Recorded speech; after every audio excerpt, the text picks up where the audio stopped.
രാഷ്ട്രീയത്തിൻ്റെ സമയം കഴിഞ്ഞു. അതുമായിട്ട് ഇനി മുന്നോട്ട് കൊണ്ടൊരു കാര്യം. ഈ വലതുപക്ഷ വ്യതിയാനം ഒരു ദിവസം കൊണ്ട് സംഭവിച്ചാൽ അത് എന്ന് സംഭവിച്ചു എന്ന് ചോദിച്ചാൽ വളരെ കൃത്യമായിട്ട് പറഞ്ഞാൽ പിണറായി വിജയൻ സെക്രട്ടറി ആയ സമയത്തോട്ട് സംഭവിച്ചു.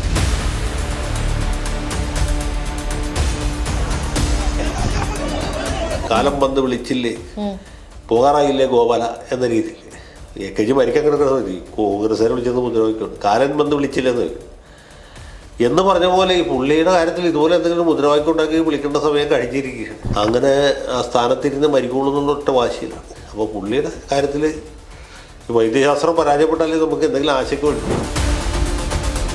പാർട്ടിക്കകത്ത് തന്നെ ശക്തമായിട്ട് സഖാവ് ഇനി വിശ്രമിക്കും. ഇത്രയൊക്കെ പാർട്ടി ഒരു വഴിക്കാക്കിയല്ലോ, ഇനി ഞങ്ങൾ നോക്കാം എന്ന് പറയാനും ആരും. ആളുകൾ തമാശയായിട്ട് പറയുന്നത് പാർട്ടിക്ക് വേണ്ടി കള്ളവോട്ട് ചെയ്യാൻ പോയ സഖാക്കൾ ഒരു വോട്ട് ഭരിച്ചു എന്നാണ്. ഞാൻ തന്നെ കോൺഗ്രസിന് വോട്ട് ചെയ്തതാണ്. ഞാൻ കോൺഗ്രസിന് വോട്ട് ചെയ്ത് പ്രഖ്യാപിച്ചിട്ട് കോൺഗ്രസിന് വോട്ട് ചെയ്തു. കാരണം ഇത്തവണ നമ്മൾ കോൺഗ്രസിന് വോട്ട് ചെയ്തില്ലെങ്കിൽ നമ്മൾ ഇടതുപക്ഷ പ്രസ്ഥാനത്തോട് ചെയ്ത വലിയൊരു തെറ്റായിരിക്കും, വലിയ വഞ്ചനയായിരിക്കും. സർക്കാർ ഇപ്പോൾ ഉടനെ വീഴാൻ തുടങ്ങും, അത് പേടിക്കണ്ട. സർക്കാർ വീഴാൻ തുടങ്ങുന്ന വെച്ചാൽ സർക്കാർ 5 കൊല്ലം തേക്കില്ല എന്നുള്ള അർത്ഥത്തിലല്ല പറഞ്ഞത്. സർക്കാരിന്റെ ഭാഗത്തുള്ള വീഴ്ചകൾ PD സതീശൻ തന്നെ ആയിരിക്കും 5 കൊല്ലം മുഖ്യമന്ത്രി നമുക്ക് ഉറപ്പ് പറയാം. 5 കൊല്ലം തീർച്ചയായിട്ടും തേക്കും, അത് നിസ്സാരമായിട്ട് തേക്കും. UDFന്റെ ഏറ്റവും വലിയ ബുദ്ധിമുട്ട് 1 അഴിമതി, 2 കെടുകാര്യസ്ഥത, 3 സാമുദായിക പ്രകടനം. ഇത് 3 കൂടി ആകുമ്പോഴത്തേക്ക് 5 കൊല്ലം കഴിയുമ്പോൾ ജനങ്ങളാകെ മടുത്ത് ബോറടിച്ച് എങ്ങനെയെങ്കിലും LDFനെ തിരിച്ചു കൊടുത്താൽ മതി എന്ന നിലയിലേക്ക്. ഇപ്പോൾ സ്വരാജിൻ്റെ കഴിഞ്ഞ ദിവസം പ്രസംഗം കേട്ടില്ല, ഇതാണോ അക്രമം? അവരെ സംബന്ധിച്ചത് അക്രമമായിട്ട് ഇത് അക്രമമല്ല. അവര് കാണുന്ന അക്രമം എന്ന് പറയുന്നതാണ് ചാമശ്ശേരി ബസ് കത്തിക്കൽ കേസ്. അവിടെ ഓടിക്കൊണ്ടിരുന്ന KSRTC ബസ് തടഞ്ഞെടുത്തിട്ട് ഡ്രൈവറും കണ്ടക്ടറും യാത്രക്കാരും കൂടിയ അതിൻ്റെ അകത്ത് പെട്രോൾ ഒഴിച്ച് കത്തിച്ചു. 4 പേര് കത്തി മരിച്ചു. ബസ് ഒരുപാട് പേർക്ക് പൊള്ളലേറ്റു. ഇങ്ങനെയുള്ള ഇതൊക്കെയാണ് അവരുടെ ചെറിയ സമാധാന പ്രവർത്തനം. ഈ മാർക്സിസ്റ്റ് പാർട്ടി ലോക സംസ്കാരത്തിന് സംഭാവന ചെയ്ത ഏറ്റവും പ്രധാനപ്പെട്ട സംഗതി അള്ളാണ്. അള്ളെന്ന് പറഞ്ഞത് 3, 1, 4 ആണിയുള്ളൊരു സാധനം, അതിങ്ങനെ വയ്ക്കും. ഇപ്പോൾ KSRTC ബസ് നമുക്ക് കയറുമ്പോൾ ടയർ പൊട്ടും. അപ്പോൾ യാത്രക്കാരുടെ യാത്ര മുടങ്ങും. ഇത് സഹിച്ച് മടുത്തിരിക്കുന്നു ആൾക്ക്. അപ്പോഴാണ് അടിയന്തരാവസ്ഥ പ്രഖ്യാപിച്ചത്. അടിയന്തരാവസ്ഥ പ്രഖ്യാപിച്ച അതിൻ്റെ പിറ്റേ ദിവസം തൊട്ട് ഇവിടെ പരമശാന്തതയാണ്. ഉമ്മൻചാണ്ടിക്കെതിരായിട്ട് ആരോടൊന്നും അദ്ദേഹം എന്താ പറഞ്ഞത്, നിയമത്തിൻ്റെ വഴിക്ക് പോകും, അത്രയല്ലേ വേണ്ടു. അതിന് പകരമായിട്ട് ഈ കോമാളിത്തരം കാണിച്ചുകൊണ്ട് ഇടിക്കാർ പേടിച്ചിട്ട് തിരിച്ചു വന്നു. ഒരിക്കലും പോകില്ല. ഇടിക്കാർ വരുന്നത് മറ്റേ സ്റ്റെൻഗണ്ണ എന്തിയ CRPFകാരൻ്റെ കൂടെയാണ്. VS അച്യുതൻ എന്ന് വെച്ചാൽ ഏറ്റവും പെർഫെക്റ്റ് ആയിരുന്നു. കാരണം പുള്ളിക്ക് മുഖ്യമന്ത്രി ആയിരിക്കുമ്പോഴും അദ്ദേഹം പ്രതിപക്ഷ നേതാവായിട്ടാണ് പ്രവർത്തിച്ചത്. മന്ത്രിസഭയ്ക്കകത്ത് റീബലാണ്, പാർട്ടിക്കകത്ത് റീബലാണ്. മലയാളം ഡയലോഗ്സിൽ ഇന്ന് ചെറിയ കുറച്ച് രാഷ്ട്രീയ വിശകലനമൊക്കെ ആയിട്ട് അഡ്വക്കേറ്റ് ജയശങ്കറാണ് ഇന്ന് നമ്മളോടൊപ്പം ഉള്ളത്. എന്തായാലും തെരഞ്ഞെടുപ്പ് കഴിഞ്ഞു, അധികാരത്തിലേറി, UDF സർക്കാർ അധികാരത്തിലേറി. LDFന്റെ ഒരു ഭാവി ഇനി എന്തായിരിക്കും? അല്ല, LDF ഇതോടെ ഇല്ലാണ്ടാവുന്നോ, അല്ലെങ്കിൽ LDFന്റെ പത്തിക്ക് അടി കിട്ടി എന്നൊന്നും ഞാൻ വിചാരിക്കുന്നില്ല. LDF എന്ന് വെച്ചാൽ അങ്ങനെ ഇല്ലാണ്ടാകേണ്ട ഒരു സാധനവുമല്ല. തീർച്ചയായിട്ടും അതിന് പ്രസക്തിയുണ്ട്. മാത്രമല്ല കേരളത്തിൻ്റെ ഒരു രാഷ്ട്രീയ സാമൂഹ്യ സാമുദായിക സാഹചര്യങ്ങളിൽ ഇടതുപക്ഷ ജനാധിപത്യ മുന്നണി നിലനിൽക്കേണ്ട ഒരു ആവശ്യമാണ്. നമ്മൾ അഖിലേന്ത്യാ അടിസ്ഥാനത്തിൽ കോൺഗ്രസ് നിലനിൽക്കണം എന്ന് പറയുന്ന പോലെ ഇപ്പോൾ കോൺഗ്രസ് ഇല്ലാണ്ടായാൽ ഇന്ത്യ അല്ലാണ്ടാവും. കോൺഗ്രസ് വേറെ ഏത് പാർട്ടി ഇല്ലാത്ത പോലെയല്ല. കാരണം ഇന്ത്യയുടെ ഒരു ആത്മാവ് അല്ലെങ്കിൽ ഇന്ത്യ പ്രതിനിധീകരിക്കുന്ന പാർട്ടി എന്ന് പറയുന്നത് കോൺഗ്രസ്സാണ്. ഓക്കെ, ഇടക്കാലത്ത് അതിന് വലിയ ക്ഷീണം സംഭവിച്ചു. BJP ഒരു വലിയ പ്രസ്ഥാനമായിട്ട് വന്നു എന്നൊക്കെ ശരിയാണ്. പ്രാദേശിക പാർട്ടികൾ പലതും ശക്തിപ്പെട്ടു. എന്നാലും കോൺഗ്രസ്സാണ് ഇന്ത്യയുടെ ദേശീയ സമരത്തെയും ദേശീയ പാരമ്പര്യത്തെയും ദേശീയ സ്വത്വത്തെയും പ്രതികരിക്കുന്ന പാർട്ടി എന്ന് പറയുന്ന പോലെ കേരളത്തെ സംബന്ധിച്ചിടത്തോളം ഇടതുപക്ഷ രാഷ്ട്രീയം ഇല്ലാതാകാൻ പറ്റില്ല. കാരണം എന്താ വെച്ചാൽ അത് ഒരു കാലത്ത് ഈ നവോത്ഥാന നായകർ എന്ന് നമ്മൾ തെറ്റായിട്ട് വിളിക്കുന്ന പ്രബുദ്ധതയുടെ ഒരു പ്രതീകമാണ്. നമ്മൾ ആധ്യാത്മിക ആചാര്യന്മാർ, പിന്നീട് സാമൂഹ്യ പരിഷ്കർത്താക്കൾ, അതിനുശേഷം കോൺഗ്രസ്, വൈക്കം സത്യാഗ്രഹ, ഗുരുവായൂർ സത്യാഗ്രഹം, അതിൻ്റെ തുടർച്ചയായിട്ടാണ് communist party, socialist party, communist party. അപ്പോൾ അത് ഈ പുരോഗമന രാഷ്ട്രീയമായിട്ട് ബന്ധപ്പെട്ട ഒരു സംഗതിയാണ്. പിന്നീട് ഈ കോൺഗ്രസ്സിന് സംഭവിച്ച പോലെ പലതരത്തിലുള്ള കലർപ്പുകൾ ഇതിന് സംഭവിച്ചു. ഇടതുപക്ഷത്തിൻ്റെ ഒരു ഈ ഉപ്പിന് കാരമില്ലാതായാലും എന്ത് സംഭവിക്കുമെന്ന് ചോദിച്ച പോലെ ഒരു ബുദ്ധിമുട്ടതിനകത്ത് സംഭവിച്ചു. പാവങ്ങളുടെ പാർട്ടിയുടെ കാലത്ത് പണക്കാരുടെ പാർട്ടിയായിട്ട് മാറിയെന്നുള്ളത് ശരിയാണ്. എന്നാൽ പോലും അതിന് കേരളത്തിൻ്റെ രാഷ്ട്രീയ സാഹചര്യത്തിൽ വളരെ പ്രസക്തിയുണ്ട്. അതങ്ങനെ ഇല്ലാണ്ടാകേണ്ട ഒരു പ്രസ്ഥാനമല്ല, അത് നിലനിൽക്കണം. ഇപ്പോൾ സംഭവിച്ചിട്ടുള്ളതെന്ന് വെച്ചാൽ ഇതിൻ്റെ അടിസ്ഥാന തത്വങ്ങളിൽ നിന്ന് പാർട്ടി വല്ലാണ്ട് വ്യതിചലിച്ചു. വലതുപക്ഷ വ്യതിയാനം എന്ന് നമുക്ക് പറയാം. ഈ വലതുപക്ഷ വ്യതിയാനം ഒരു ദിവസം കൊണ്ട് സംഭവിച്ചല്ല. കുറേ വർഷങ്ങൾ കൊണ്ട് സംഭവിച്ചതാണ്. അത് എന്ന് സംഭവിച്ചു എന്ന് ചോദിച്ചാൽ വളരെ കൃത്യമായിട്ട് പറഞ്ഞാൽ പിണറായി വിജയൻ സെക്രട്ടറി ആയ സമയത്തോട്ട് സംഭവിച്ചു. പിണറായി വിജയൻ ഒരു വ്യക്തിയല്ല, പിണറായി പ്രതീകവൽക്കരിക്കുന്ന ഒരു രാഷ്ട്രീയമുണ്ട്. അതായത് ഈ കൃഷ്ണപിള്ള മുതൽക്ക് ചടയൻ ഗോവിന്ദൻ വരെയുള്ള സെക്രട്ടറിമാർ തന്നെ പാർട്ടിയുടെ ഒരു പ്രതീകമായിട്ടാണ് പറയുന്നത്. അപ്പോൾ നമ്മുടെ ഓർമ്മയിൽ തന്നെ അച്യുതാനന്ദനുണ്ട്. അതിനു മുമ്പ് പാർട്ടി പിളർന്നതിന് ശേഷം CH കണാരൻ, പിന്നീട് EK നയനാർക്ക് ശേഷം അച്യുതാനന്ദന് ശേഷം വീണ്ടും നയനാർ, വീണ്ടും ചടയൻ ഗോവിന്ദൻ, അങ്ങനെ പല നേതാക്കന്മാരും വരുന്നു. അവരാരും പ്രതികരിക്കാത്ത ഒരു പണത്തിൻ്റെ മൂലധന ശക്തികളുമായിട്ടുള്ള ചങ്ങാത്തത്തിൻ്റെ ഒരു പ്രതീകമാണ്. അത് കുറേ കാലമായിട്ടുണ്ടായിരുന്നു. അപ്പോൾ അതിനെതിരായ ഒരു ചെറുത്തുനിൽപ്പായിരുന്നു VS അച്യുതാനന്ദൻ എന്ന് പറഞ്ഞ ഒരു വ്യക്തിയല്ല, നേരെ മറിച്ച് ഒരു പ്രസ്ഥാനം, ഒരു പ്രതീകമാണ്. ഈ മുതലാളിത്ത മൂല്യങ്ങളുടെ കമ്പോള മൂലധനത്തിൻ്റെ തള്ളിക്കയറ്റത്തെ പ്രതികരിക്കാൻ ശ്രമിച്ച അവസാനത്തെ ആളാണ്, അല്ലെങ്കിൽ അതിൻ്റെ ഒരു കുന്തപ്പടയാളിയായിരുന്നു അച്യുതാനന്ദൻ. അപ്പോൾ അച്യുതാനന്ദന് കാലശേഷം ഇത് പൂർണ്ണമായിട്ടും കമ്പോളവൽക്കരിക്കും. അതാണ് കഴിഞ്ഞ 10 കൊല്ലം നമ്മൾ കണ്ടത്. അപ്പോൾ അതിനോട് ജനങ്ങൾക്കിടയിൽ വലിയൊരു എതിർപ്പ്, ഒരു വിപ്രതിപത്തി ഉണ്ട്. അത് BJP-ക്കാരുടെ ഇടയിലല്ല, കോൺഗ്രസ്സുകാരുടെ, ലീഗുകാരുടെ ഇടയിലല്ല, ഇടതുപക്ഷക്കാരുടെ ഇടയിൽ നിന്നിട്ട്. അതാണ് ഇപ്പോൾ പൊട്ടിത്തെറിയിലേക്ക് വന്നത്.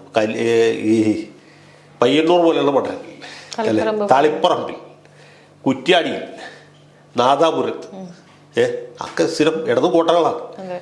അതുപോലെയുള്ള മണ്ഡലങ്ങളിൽ വരെ ഇടതുപക്ഷ സ്ഥാനാർത്ഥികൾ തോൽക്കും. കൊല്ലം ജില്ലയിൽ എത്ര വലിയ തിരിച്ചടി!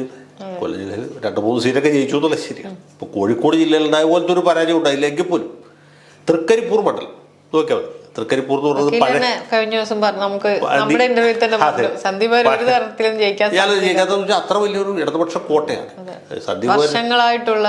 അത് പണ്ട് നീലീശ്വരമായിരുന്നപ്പോൾ അവിടെ നിന്നാണ് നമ്പൂരിപ്പാട് ജയിച്ചത്. പിന്നീട് തൃക്കരിപ്പൂരായിരുന്നപ്പോഴാണ് സാക്ഷാൽ EK നായനാർ ജയിച്ചത്. പിന്നീട് സതീഷ് ചന്ദ്രൻ ഒരിക്കലും സങ്കല്പിക്കാൻ പറ്റാത്ത രീതിയിലുള്ള വലിയ തിരിച്ചടി ഉണ്ടായി. അപ്പോൾ തിരുവനന്തപുരം ജില്ലയിലോ കൊല്ലം ജില്ലയിലോ തിരിച്ചടി ഉണ്ടാകുന്ന പോലെയല്ല ഈ ചെങ്കോട്ടകൾ എന്ന് കരുതിയ സ്ഥലങ്ങളിൽ. അതിൽ ഏറ്റവും പ്രധാനം കോഴിക്കോട് ജില്ലയാണ്. കോഴിക്കോട് ജില്ലയിൽ എത്രയോ കൊല്ലങ്ങളായിട്ട്, പതിറ്റാണ്ടുകളായിട്ട് ഒരു കോൺഗ്രസ്സുകാരനും ജയിച്ചിട്ടുണ്ടായിരുന്നില്ല. അവസാനം ജയിച്ചത് സുജനപാലും അഡ്വക്കേറ്റ് ശങ്കരനുമാണ്. ആരും ജയിച്ചില്ല. അപ്പോൾ കോൺഗ്രസ്സിന് വോട്ട് ചെയ്യുന്ന ആളുകൾ അവിടെ ഉണ്ടായിരുന്നു. അവർ സ്ഥാനാർത്ഥികളെ നിർത്തിയിരുന്നു, പക്ഷേ ജയിച്ചിരുന്നില്ല. അപ്പോൾ അതെങ്ങനെ സംഭവിച്ചു എന്ന് വെച്ചാൽ അതിൻ്റെ കാരണം ഇടതുപക്ഷക്കാർ, പ്രത്യേകിച്ച് CPM-കാർ തന്നെ വോട്ട് മാറ്റിച്ചതാണ്. ആളുകൾ തമാശയായിട്ട് പറയുന്നത് പാർട്ടിക്ക് വേണ്ടി കള്ളവോട്ട് ചെയ്യാൻ പോയ സഖാക്കൾ അവർ വോട്ട് മാറ്റിച്ചതു എന്നാണ്. അപ്പോൾ അത്ര വലിയ ഒരു തിരിച്ചടി സ്വന്തം പാർട്ടി അണികളുടെ ഭാഗത്തുനിന്നുണ്ടായി. അതാണ് ഇപ്പോൾ ഉണ്ടായത്. സത്യത്തിൽ അത് വളരെ ആവശ്യമായിരുന്നു. ഇപ്പം ഞാൻ തന്നെ കോൺഗ്രസ്സിന് വോട്ട് ചെയ്തതാണ്. ഞാൻ കോൺഗ്രസ്സിന് വോട്ട് ചെയ്ത് പ്രഖ്യാപിച്ചിട്ട് കോൺഗ്രസ്സിന് വോട്ട് ചെയ്തു. കാരണം ഇത്തവണ നമ്മൾ കോൺഗ്രസ്സിന് വോട്ട് ചെയ്തില്ലെങ്കിൽ നമ്മൾ ഇടതുപക്ഷ പ്രസ്ഥാനത്തോട് ചെയ്ത വലിയൊരു തെറ്റായിരിക്കും, വലിയ വഞ്ചനയായിരിക്കും എന്നുള്ളതുകൊണ്ടാണ്. അപ്പോൾ അതുകൊണ്ട് കോൺഗ്രസ്സിന് വോട്ട് ചെയ്യാൻ നിർബന്ധിതരായ ഒരുപാട് ആളുകളുണ്ട്. ഇപ്പം ഞാനൊരാൾ വോട്ട് ചെയ്തില്ലെങ്കിൽ ആലുവ മണ്ഡലത്തിൽ അൻവർ സാദത്ത് ജയിക്കുന്നുള്ളത് ഉറപ്പാണ്. അത് നേരത്തെ തന്നെ തീരുമാനിക്കപ്പെട്ട മണ്ഡലമാണ്. എത്ര വലിയ കൊടുങ്കാറ്റുണ്ടായാലും കോൺഗ്രസ് ജയിക്കുന്ന ഒരു സ്ഥലമാണ്. അപ്പോൾ അവിടെ ഞാനൊരാൾ വോട്ട് ചെയ്തെന്ന് വെച്ചാൽ അതുകൊണ്ടല്ല, അത് നമ്മുടെ ഒരു എതിർപ്പ് എന്ന് പറയുന്നത്. ഈ ജൻസിയെ കൂടെ നിർത്താൻ പറ്റാത്തൊരവസ്ഥ CPM-നുണ്ടോ ശരിക്കും? ഇടതുപക്ഷത്തിന് ആ തരത്തിൽ സ്വാധീനിക്കാൻ പറ്റുന്നില്ലേ? അങ്ങനെ ഒരു അല്ല, അങ്ങനെ ഒന്നുമില്ല. ജെൻസി എന്ന് പറഞ്ഞാൽ അവരെ സംബന്ധിച്ച് ഇപ്പൊ ഞാനും വക്കീലും പറഞ്ഞ ഈ കാര്യങ്ങളൊന്നും അവർ ചിന്തിക്കില്ല വോട്ട് ചെയ്യാൻ പോകുമ്പോൾ. ഇല്ല, പക്ഷെ എന്നാലും ജനങ്ങളുടെ ഇടയിൽ പൊതുവായ ഒരു വികാരം എല്ലാവരും ബാധിക്കും. അത് പ്രായവ്യത്യാസമില്ലാതെ, അല്ലെങ്കിൽ ജാതി മത വ്യത്യാസമില്ലാതെ, പാർട്ടി വ്യത്യാസമില്ലാതെ ആളുകൾ ബാധിക്കും. അപ്പോൾ അത് സ്വാഭാവികമായിട്ടും തെരഞ്ഞെടുപ്പിലും പ്രതിഫലിക്കും. ഇപ്പം CPM-ന്റെ ഒരു സമരം എടുത്തു നോക്കിയാലും യുവജനങ്ങൾ അകന്നുപോയി എന്ന് തോന്നുന്നുണ്ടോ വക്കീല്? അല്ല, യുവജനങ്ങൾക്ക് ഇപ്പോൾ രാഷ്ട്രീയത്തിൽ പഴയ പോലെ താല്പര്യമില്ല. വളരെ കുറവാണ് ആളുകൾ. ഒരു കാര്യം എന്ന് വെച്ചാൽ യുവജനങ്ങൾക്ക് പൊതുവെ താല്പര്യം കുറവാണ്. രണ്ടാമത് ഈ ഇപ്പോഴത്തെ കാലത്ത് യുവജനങ്ങളെ ആകർഷിക്കത്തക്ക രീതിയിലുള്ള മുദ്രാവാക്യങ്ങളോ അതിൻ്റെ സമരശൈലിയൊന്നും LDF-ന് ഇല്ല, CPM-നും ഇല്ല. അപ്പോൾ അത് സ്വാഭാവികമായിട്ടും അവർ വിട്ടു നിൽക്കും. നമ്മൾ ഏറ്റവും വലിയ ഉദാഹരണം, നമ്മൾ ആർട്സ് ആൻഡ് സയൻസ് കോളേജിൽ പോയി നോക്കിക്കഴിഞ്ഞാൽ ആൺകുട്ടികൾ എത്രയോ കുറവാണ്. അതിന് കാരണം എന്താ? അവരൊക്കെ എന്തെങ്കിലും തൊഴിലധിഷ്ഠിത കോഴ്സുകൾ പഠിക്കാൻ വേണ്ടിയിട്ട് കേരളത്തിന് പുറത്തേക്ക് പോകുന്നു, അല്ലെങ്കിൽ ഇന്ത്യക്ക് പുറത്തേക്ക് പോകും. പെൺകുട്ടികൾക്ക് അത്ര പോകാൻ പറ്റാത്തതുകൊണ്ട് അവർ നമ്മുടെ സാധാരണ കോളേജിൽ പഠിക്കുന്നു എന്നേ ഉള്ളൂ. ആൺകുട്ടികൾ ഇല്ലാണ്ടാവുന്നതല്ലോ. 18 വയസ്സാവുന്നതിന് മുമ്പ് വേറെ എന്തെങ്കിലും തൊഴിലന്വേഷിച്ച്, വേറെ എന്തെങ്കിലും ജീവിതമാർഗ്ഗം അന്വേഷിച്ച് പുറത്തു പെൺകുട്ടികൾ പോകുന്നുണ്ട്. പക്ഷേ ആൺകുട്ടികളോട് താരതമ്യം ചെയ്യുമ്പോൾ അവർ പോകുന്നവരുടെ എണ്ണം കുറവായതുകൊണ്ടാണ് നമ്മുടെ ആർട്സ് ആൻഡ് സയൻസ് കോളേജിൽ കൂടുതൽ പെൺകുട്ടികളെ കാണും. ഈ CPM-നെ ഇനി ആര് നയിക്കുമെന്നാണ് കരുതുന്നത്? പിണറായി എത്രത്തോളം ഇനി മുന്നോട്ട് പോകും? പിണറായിക്ക് ശേഷം ആരായിരിക്കും? അതൊരു വലിയ ചോദ്യമാണ്. കാരണം പിണറായി എന്നുള്ളത് ഒരു പിതൃസ്വരൂപമായിട്ട് നിൽക്കുകയാണ്.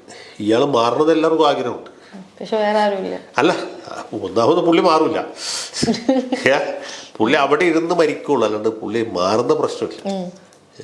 പണ്ട് AKGയെ കുറിച്ച് ഒരു മുദ്രാവാക്യം വിളിക്കുന്നത് എൻ്റെ കുട്ടിക്കാലത്ത് ഞാൻ 9-ലൊക്കെ പഠിക്കുമ്പോൾ കേട്ടിട്ടുണ്ട്. കാലം വന്ന് വിളിച്ചില്ലേ പോകാറായില്ലേ ഗോപാല എന്ന രീതിയിൽ. AKG മരിക്കാൻ കിടക്കുന്ന മതി കോൺഗ്രസ്സുകാരെ വിളിച്ചത് മുദ്രാവാക്യമുണ്ട്, കാലം വന്ന് വിളിച്ചില്ലെന്ന് വരും എന്ന് പറഞ്ഞ പോലെ ഈ പുള്ളിയുടെ കാര്യത്തിൽ ഇതുപോലെ എന്തെങ്കിലും മുദ്രാവാക്യം ഉണ്ടാക്കി വിളിക്കേണ്ട സമയം കഴിഞ്ഞിരിക്കുകയാണ്. പ്രായാധിക്യമുണ്ട്, അനാരോഗ്യമുണ്ട്, നടക്കാൻ വയ്യ. എന്നാലും അങ്ങനെ ആ സ്ഥാനത്തിരുന്ന് മരിക്കുള്ളൂ എന്നുള്ള ഒറ്റ വാശിയിലാണ്. അപ്പോൾ പുള്ളിയുടെ കാര്യത്തിൽ ഈ വൈദ്യശാസ്ത്രം പരാജയപ്പെട്ടാലേ നമുക്ക് എന്തെങ്കിലും ആശങ്കയുള്ളൂ. എന്നാൽ തന്നെ ആര് എന്നുള്ള ചോദ്യം വേറെ നിൽക്കുകയാണ്.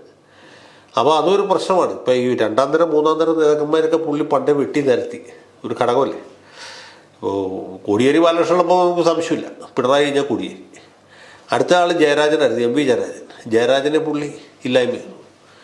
പിന്നെ അടുത്ത ആളാണ് ഗോവിന്ദൻ. അപ്പോൾ ഗോവിന്ദൻ മാഷ് ഇദ്ദേഹത്തെ റീപ്ലേസ് ചെയ്യുകയാണെങ്കിൽ എന്ത് മാത്രം എന്ന ചോദ്യമുണ്ട്.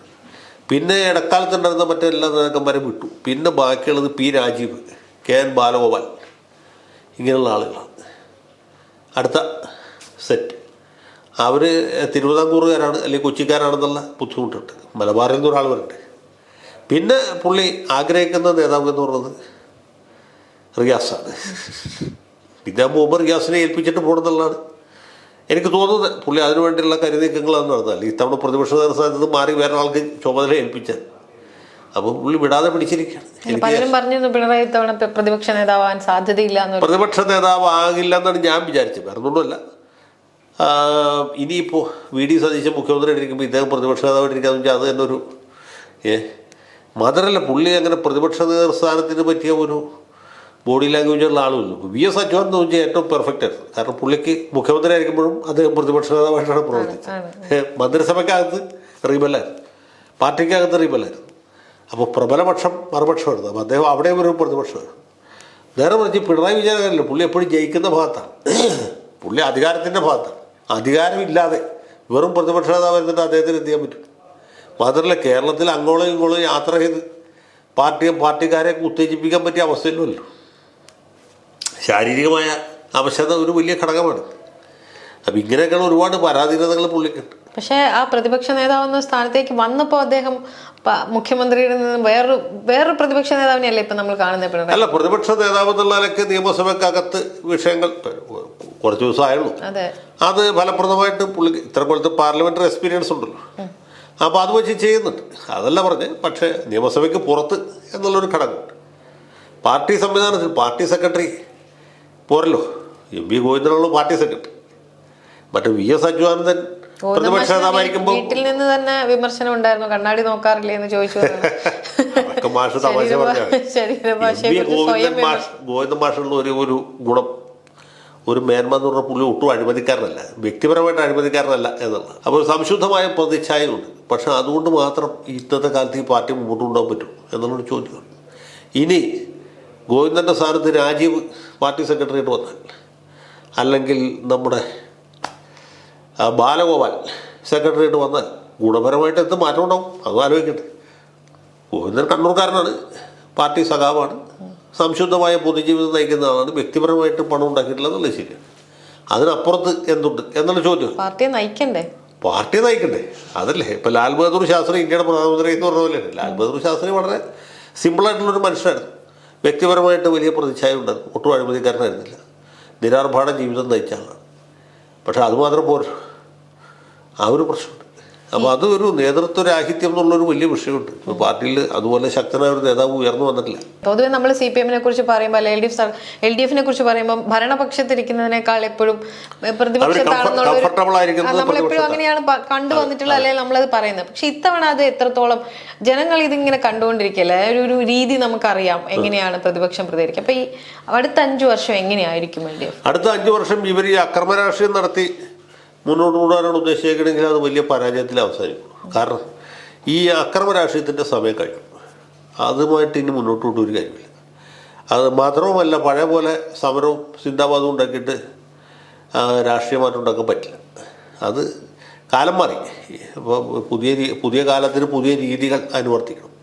അവർ സർക്കാരിൻ്റെ പോരായ്മകൾ ചൂണ്ടിക്കാണിക്കണം. പ്രതിപക്ഷത്തിൻ്റെ ഉത്തരവാദിത്വം അതാണ്. അപ്പോൾ ആ രീതിയിലുള്ളൊരു പ്രവർത്തനം നടത്തി ഈ സർക്കാരിൻ്റെ വീഴ്ചകൾ, സർക്കാർ ഇപ്പോൾ ഉടനെ വീഴാൻ തുടങ്ങും, അത് പേടിക്കണ്ട. സർക്കാർ വീഴാൻ തുടങ്ങുന്ന വെച്ചാൽ സർക്കാർ 5 കൊല്ലം തേക്കില്ല എന്നുള്ള അർത്ഥത്തിലല്ല പറഞ്ഞത്. സർക്കാരിന്റെ ഭാഗത്തുള്ള വീഴ്ചകൾ, സർക്കാരിന്റെ അഴിമതി, കെടുകാര്യ 5 വർഷം തേക്കും. വി ഡി സതീശൻ തന്നെ ആയിരിക്കും 5 കൊല്ലം മുഖ്യമന്ത്രി നമുക്ക് ഉറപ്പ് പറയാൻ പറ്റും. 5 കൊല്ലം തീർച്ചയായിട്ടും തേക്കും. അത് നിസ്സാരമായിട്ട് തേക്കും, ഒരു സംശയം വേണ്ട. CH മുഹമ്മദ് കോയ പണ്ടുകൊണ്ട് ഈ സർക്കാർ 5 കൊല്ലം പിന്നെ ഒരു ദിവസം കൂടി വരും, അതിനൊന്നും സംശയം വേണ്ട. പക്ഷെ പ്രശ്നം കിടക്കണമെന്ന് വെച്ചാൽ ഇവരുടെ ഭാഗത്തു നിന്നുള്ള ലാപ്സസ് ഉടനെ തന്നെ വരാൻ തോന്നും. പല മന്ത്രിമാരും നമ്മൾ അപ് ടു ദി മാർക്കല്ല. ഇപ്പൊ ഞാൻ ഒരാളുടെ പേരെടുത്ത് പറഞ്ഞ അവരെ മോശക്കാരനൊക്കെ ഉദ്ദേശിക്കില്ല. നമുക്കറിയാം ഇവരൊക്കെ പോയ അവിടം വരെ പോകുന്നുള്ളു. അപ്പം അതുകൊണ്ട് പിന്നെ ഒരു ടീമായിട്ട് ഇവർക്ക് യോജിച്ച് പ്രവർത്തിക്കാനും നമ്മളിത് അടുത്ത ഘട്ടത്തിൽ പറയാം. അപ്പോൾ അവർ വീഴ്ചകളൊക്കെ ഉണ്ടാവും. അതിനെ എന്തുമാത്രം ക്യാപിറ്റലൈസ് ചെയ്യാൻ CPM സാധിക്കും എന്നുള്ള ചോദ്യം. ഇനിയിപ്പോൾ ഒന്നും ചെയ്തില്ലെങ്കിലും ആളുകൾ വോട്ട് ചെയ്ത് ജയിപ്പിക്കുന്ന ഒരു സ്റ്റേജ് വരും. കാരണം സഹിക്കാൻ പറ്റാത്ത അവസ്ഥ വരുമല്ലോ. UDFന്റെ ഏറ്റവും വലിയ ബുദ്ധിമുട്ട് 1 അഴിമതി, 2 കെടുകാര്യസ്ഥത, 3 സാമുദായിക പ്രകടനം.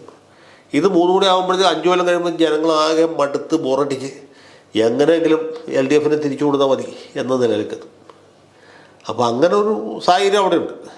CPM പാർട്ടിക്കുള്ളിലാണെങ്കിൽ CPM സംബന്ധിച്ച് ഇപ്പൊ പറയുന്നത് എങ്ങനെയെങ്കിലും എല്ലാ കാര്യത്തിനെയും നമ്മൾ പ്രതിരോധിക്കണം എന്നാണ്. ആദ്യത്തെ തീരുമാനം വന്നത് സർക്കാർ അധികാരത്തിലേറുന്നതിന് മുമ്പ് തന്നെ പാർട്ടിക്കുള്ളിലെ തീരുമാനം എല്ലാ കാര്യങ്ങളെയും പ്രതിരോധിക്കുക. അങ്ങനെ പോകുമ്പോൾ തന്നെ ജനങ്ങൾക്ക് അതൊരു മടുപ്പുണ്ടാക്കില്ലേ? മടുപ്പുണ്ടാവും. ഈ ഭരണവിരുദ്ധ വികാരം പോലെ പ്രതിപക്ഷ വിരുദ്ധ വികാരം ഉണ്ടാവില്ലേ? സ്വാഭാവികമായിട്ടും അത് വളരെ പ്രധാനമാണ്. ഞാൻ അതാണ് പറഞ്ഞത്, ഭരിക്കാൻ സമ്മതിക്കില്ല എന്നുള്ളതല്ല, അതിനേക്കാൾ ഉപരിയായിട്ട് ഈ വീഴ്ചകൾ ചൂണ്ടിക്കാണിക്കണം. അത് ഡേ 1 തൊട്ട് ചെയ്യാം, അതിന് കുഴപ്പമൊന്നുമില്ല. പക്ഷെ അത് ചെയ്യുന്ന ചില രീതികളുണ്ട്. എല്ലായ്പ്പോഴും സമരം, എല്ലായ്പ്പോഴും എന്താണ് റോഡിൽ ഇറങ്ങി SFIക്കാരും DYFIക്കാരും തല്ലുകൊള്ളുക, പോലീസിൻ്റെ കയ്യും ഇവരുടെ പുറവുമായിട്ട് അങ്ങനെ മുന്നോട്ട് പോകാൻ പറ്റില്ല. അപ്പോൾ അത് ഒരിക്കലും ആശാസ്യമല്ല. മാത്രമല്ല ഇനിയുള്ള കാലത്ത് അതൊന്നും സാധ്യവുമല്ല, എളുപ്പമല്ല. തല്ലുകൊള്ളാൻ ആളെ കിട്ടണ്ടേ, അങ്ങനെ ഒരു പ്രശ്നമുണ്ട്. അതുകൊണ്ടാണ് യുവാക്കൾ വരാത്തത്. ആർക്കെങ്കിലും വല്ല വിഷമമുണ്ട് ഈ വഴി പോയിട്ട് പോലീസിൻ്റെ തല്ലുകൊണ്ട് തല പൊളിക്കാനായിട്ട്? അതൊന്നുമില്ല. ഇനിയിപ്പോൾ പഴയ പോലുള്ള വിപ്ലവ പ്രവർത്തനമൊന്നും സാധ്യമല്ല. പറ്റാവുന്ന രീതിയിലൊക്കെ ചെയ്ത് വെച്ചാൽ മതി. മനസ്സിലാക്കി തുടങ്ങിയെന്ന് തോന്നുന്നുണ്ടോ? എനിക്ക് തോന്നുന്നില്ല, അവർക്ക് ആർക്കും മനസ്സിലായിട്ടില്ല. ഈ കുറഞ്ഞ സമയത്തിനുള്ളിൽ ഇല്ല. പിണറായി വിജയനും ഒക്കെ പഴയ ഏതോ കാലത്താണ് ജീവിക്കുന്നത്. പുള്ളി 60കളിലാണ് ഇപ്പോഴും. ഏത് 1960-ൽ? പുള്ളിയുടെ 60കളിലല്ല. അതാണ് ബുദ്ധിമുട്ട്. ഓടിക്കൊണ്ടിരിക്കുന്നത് KSRTC ബസ് തടഞ്ഞു നിർത്തിയാലും പെട്രോൾ ഒഴിച്ച് കത്തിക്കാന്നൊക്കെ പറഞ്ഞാൽ വിപ്ലവ പ്രവർത്തനം ഉണ്ടായിട്ട് അതൊക്കെയാണ് അവർ പറയുന്നത്. ഇപ്പോൾ സ്വരാജിൻ്റെ കഴിഞ്ഞ ദിവസം പ്രസംഗം കേട്ടില്ല, ഇതാണോ അക്രമം? അവരെ സംബന്ധിച്ചത് അക്രമമായിട്ട് ഇത് അക്രമമല്ല. അവർ കാണുന്ന അക്രമം എന്ന് പറയുന്നതാണ് ചാവശ്ശേരി ബസ് കത്തിക്കൽ കേസ്. ചാവശ്ശേരി എന്നൊരു സ്ഥലമുണ്ട് കണ്ണൂർ ജില്ലയിൽ, മട്ടന്നൂരിനടുത്താണ്. അവിടെ ഓടിക്കൊണ്ടിരിക്കുന്ന KSRTC ബസ് തടഞ്ഞു നിർത്തിയിട്ട് ഡ്രൈവറും കണ്ടക്ടറും യാത്രക്കാരും കൂടിയ അതിൻ്റെ അകത്ത് പെട്രോൾ ഒഴിച്ച് കത്തിച്ചു. 4 പേര് കത്തി മരിച്ചു. ബസ് ഒരുപാട് പേർക്ക് പൊള്ളലേറ്റു. ഇങ്ങനെയുള്ള ഇതൊക്കെയാണ് അവരുടെ ചെറിയ സമാധാന പ്രവർത്തനം. അന്ന് CH മുഹമ്മദ് കോയയുടെ ഒരു പ്രസംഗമുണ്ട്. പുള്ളി ആഭ്യന്തരമന്ത്രിയാണ്. അതായത് CPMകാർ സാധാരണ സമാധാനപരമായിട്ട് കല്ലെറിയുകയും സമാധാനപരമായിട്ട് ആസിഡ് ബൾബ് എറിയുകയും സമാധാനപരമായിട്ട് ട്രാൻസ്പോർട്ട് ബസ്സിന് അള്ളു വയ്ക്കുകയും ചെയ്തുകൊണ്ടിരിക്കുകയാണ്. നമ്മൾ സമാധാനപരമായിട്ട് പോലീസുകാർ ചെറുതായി ലാത്തി വീശി എന്ന് പറഞ്ഞ പോലെ എല്ലാം സമാധാനപരമാണ്. ഇതാണ് അവരുടെ സമാധാനം. അപ്പോൾ അവർ അക്രമത്തെ അക്രമമായിട്ട് അംഗീകരിച്ചിട്ടില്ല. നമുക്ക് അക്രമമായിട്ട് തോന്നും, പക്ഷെ അവർക്കത് വലിയ പുണ്യപ്രവൃത്തിയായിട്ട് തോന്നും. അതൊക്കെ 60-കളിലും 70-കളുടെ തുടക്കത്തിലൊക്കെ ഇത് കുഴപ്പമില്ലായിരുന്നു. ഇന്നത്തെ കാലത്ത് നടക്കില്ല. ഈ ആദരക്ക് അറിയാമെന്ന് എനിക്കറിയില്ല. പലരും ചോദിക്കുന്നുണ്ട് എന്തുകൊണ്ടാണ് 1977 അടിയന്തരാവസ്ഥ കഴിഞ്ഞിട്ടുള്ള ഇലക്ഷൻ UPയിലും ബീഹാറിലും മധ്യപ്രദേശിലും ഡൽഹിയിലുമൊക്കെയുള്ള വോട്ടർമാർ പൂർണ്ണമായിട്ടും ജനതാ പാർട്ടി സ്വീകരിച്ച് കോൺഗ്രസിനെ പരാജയപ്പെടുത്തി ഇന്ദിരാഗാന്ധിയെ തന്നെ തോൽപ്പിച്ചപ്പോൾ കേരളത്തിലെ പ്രബുദ്ധരായ വോട്ടർമാർ, ഏറ്റവും വിദ്യാഭ്യാസമുള്ള സാക്ഷര കോൺഗ്രസിനെ 20 സീറ്റിലും പാർലമെന്റിലേക്ക് ജയിപ്പിച്ചു. നിയമസഭയിൽ 140-ൽ 111 സീറ്റും ജയിപ്പിച്ചു. എന്തുകൊണ്ടാണ് എന്ന ചോദ്യത്തിന് ഏറ്റവും പ്രധാനപ്പെട്ട ഉത്തരം എന്ന് വെച്ചാൽ ഈ 1969 നവംബർ 1 തൊട്ട് 1975 ജൂൺ 25 രാത്രി വരെ CPMകാരുടെ ആക്രമണം. എനിക്ക് ഓർമ്മയുണ്ട്, ഞാനന്ന് സ്കൂൾ കുട്ടിയാണ്. ദിവസവും കത്തിക്കുത്താണ്, ദിവസവും ലാത്തിച്ചാർജാണ്, ദിവസവും കണ്ണീർ വാതകമാണ്, ദിവസവും ആസിഡ് ബൾബാണ്, ദിവസവും KSRTC ബസ്സിന് അള്ളു വയ്ക്കലാണ്. ഈ മാർക്സിസ്റ്റ് പാർട്ടി ലോക സംസ്കാരത്തിന് സംഭാവന ചെയ്ത ഏറ്റവും പ്രധാനപ്പെട്ട സംഗതി അള്ളാണ്. അള്ളെന്ന് പറഞ്ഞത് 3, 1, 4 ആടിയുള്ളൊരു സാധനം, അതിങ്ങനെ വയ്ക്കും. ഇപ്പോൾ KSRTC ബസ് നമുക്ക് കയറുമ്പോൾ ടയർ പൊട്ടും. അപ്പോൾ യാത്രക്കാരന് യാത്ര മുടങ്ങും. ഇത് സഹിച്ച് മടുത്തിരിക്കുകയായിരുന്നു ആൾക്ക്. അപ്പോഴാണ് അടിയന്തരാവസ്ഥ പ്രഖ്യാപിക്കുന്നത്. അടിയന്തരാവസ്ഥ പ്രഖ്യാപിച്ച അതിൻ്റെ പിറ്റേ ദിവസം തൊട്ട് ഇവിടെ പരമശാന്തതയാണ്. സമരമില്ല, ലാത്തി ചാർജ് ഇല്ല, അള്ളുവെപ്പില്ല, കത്തിക്കുത്തില്ല, വെടിവെപ്പില്ല ബസ്. അപ്പോൾ ആളുകൾക്ക് പെട്ടെന്ന് എന്തൊരു സമാധാനമാണ്. കാര്യം വലിയ പൗരാവകാശ ലംഘനമൊക്കെ ഉണ്ടായിരുന്നുള്ള ശരിയാണ്. പക്ഷെ അതിനേക്കാൾ പ്രധാനമല്ല മനുഷ്യർക്ക് സ്വസ്ഥമായിട്ട് ജീവിക്കാൻ പറ്റുന്നത്. മാത്രമല്ല KSRTC ബസ്സിലെ സ്റ്റോപ്പിൽ നിർത്താൻ തുടങ്ങി. സർക്കാർ ദിവസം ഒരു 10 മണി തൊട്ട് 5 മണി വരെ ഓഫീസിൽ ജോലി ചെയ്യാൻ തുടങ്ങി. അതായിരുന്നു അടിയന്തരാവസ്ഥ.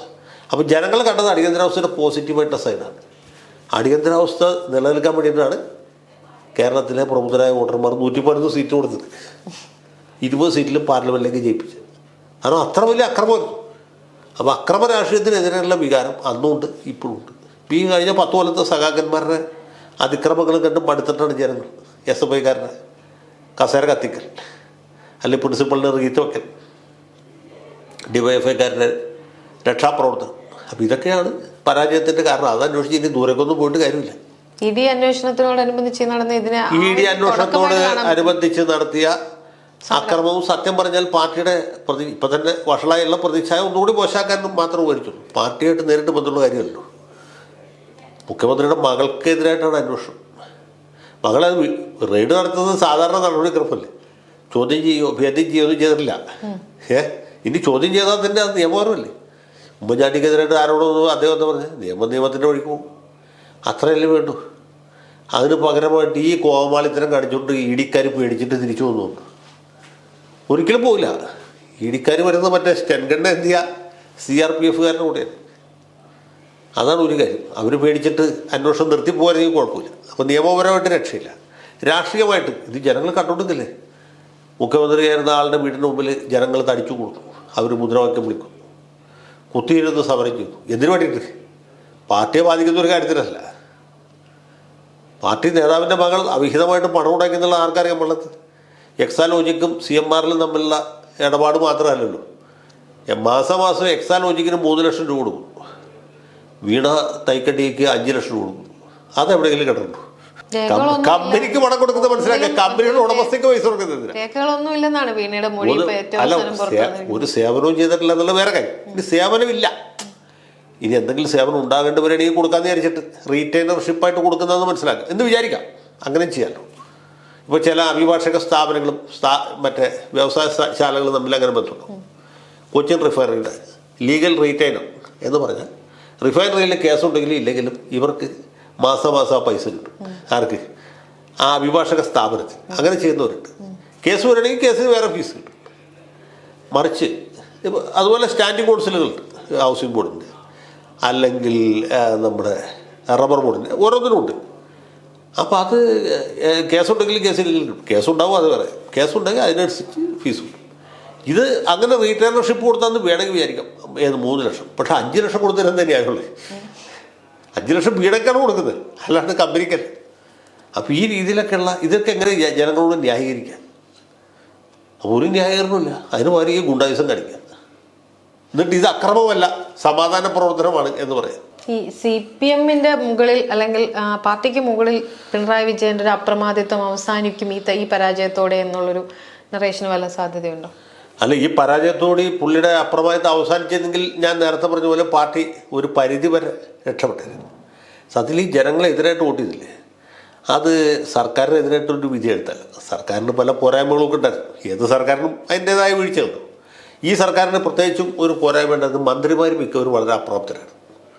പ്രത്യേകിച്ച് ശിവൻകുട്ടി, അതുപോലെ ബിന്ദു, വീണ ജോർജ്, ഇങ്ങനെയൊക്കെയുള്ള സജി ചെറിയാൻ, ഇതുപോലെയൊക്കെയുള്ള പ്രതിഭാശാലികൾ മന്ത്രിമാരായ സ്വാഭാവികമായിട്ടും ആളുകൾക്ക് അപ്രീതി ഉണ്ടാവും. പക്ഷെ അതിനേക്കാൾ ഉപരിയായിട്ട് ഈ പിണറായി വിജയനെതിരായിട്ടുള്ളൊരു വിധി എഴുത്താണ്.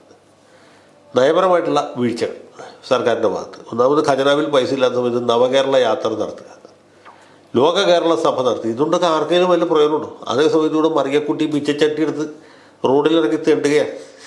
അപ്പോൾ ഇങ്ങനെ ഒരു വലിയ വിഷയമില്ല. പിന്നെ അദ്ദേഹത്തിൻ്റെ ധാർഷ്ട്യവും ധിക്കാരവും ജനങ്ങളോടുള്ള പുച്ഛവും വീട്ടിൽ പോയി ചോദിക്കുക എന്നൊക്കെയുള്ള പ്രതികരണങ്ങൾ അതെല്ലാം കൂടെ ആകുമ്പോൾ ജനങ്ങൾക്ക് ആകെ ചെയ്യാവുന്ന ഒരു പണി എന്ന് പറഞ്ഞാൽ ഈ ചൂണ്ടുവിരൽ വെച്ച് ഒരു കുത്തുകുത്തലാണ്. അപ്പോൾ അതവർ ചെയ്തു.